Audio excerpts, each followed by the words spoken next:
পারিবারিক শিক্ষা। খিল্লি করো, বাবা মা ওটাই শিখিয়েছে। আর শোনো, এই মঞ্চে এলে প্রস্তুত হয়ে আসবে। এখানে আমরা খিল্লি করি না। স্কুলে যে পড়া বাকি রয়ে গেছে সেই পড়াটা কানটি মূলে শিখিয়ে দিই।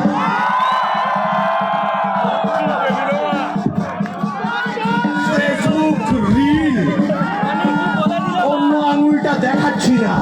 এখানে ভদ্রলোক ভদ্রমহিলারা আছে, আমারও আঙুলটা আছে।